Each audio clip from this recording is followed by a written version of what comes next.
Here we are going to go over our dashboard. So this is going to be the page that you see when you log into your TMS account. Again, you'll get your headers to access your assets, your loads, and accounting customers here. A quick access search bar that will then be able to search for entities within the TMS. So as you can see here, we found a truck.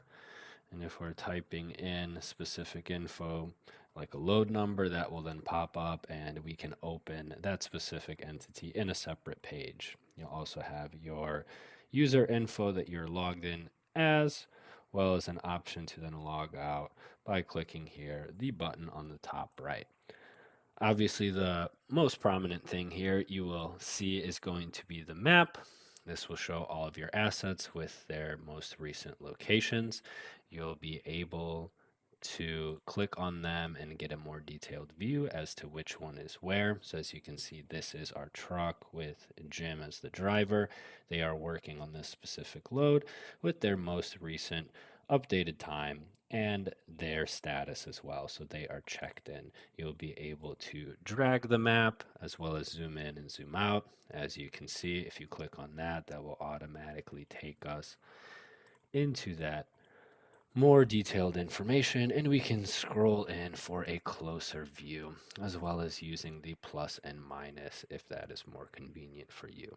Here to the left, we will have our loads that will be visible quick at a glance with the load numbers and their locations. We'll be able to filter them by the specific status. So if we wanted to see everything in progress, we can click on OK. That will then adjust it for us. We can also search for specific time periods if we would like.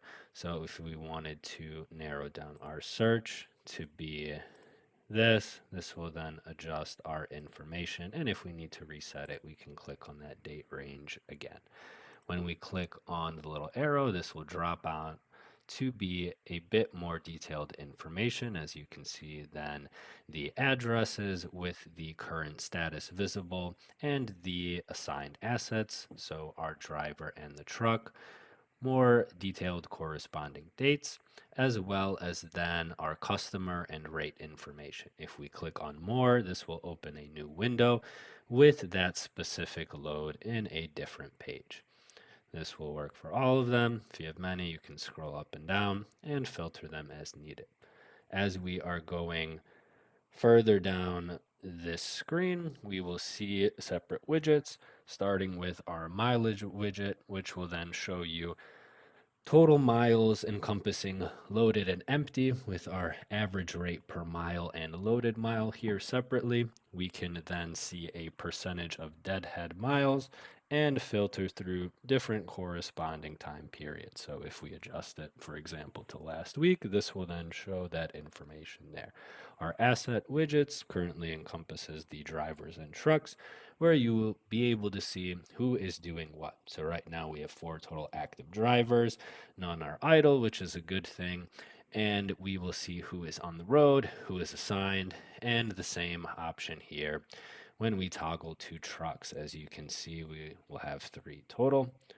2 are on the road, 1 is assigned, and you'll see the breakdown here visually. Next is our customers widget, which will show us then our top customers broken down into a pie chart so you can get a bit more detailed information on a hover over, as well as then adjust the time periods here and see the information change accordingly. And finally, down at the bottom, you will see a driver scheduler. So the assets onto the left with their most recent locations, as well as then their orders planned out for the current week. You are able to then click on the order to get a quick at a glance detail information, which will show you then the more specific time frame, load number, the rate, as well as the customer. And again, clicking on this will then take you into that specific load page as well.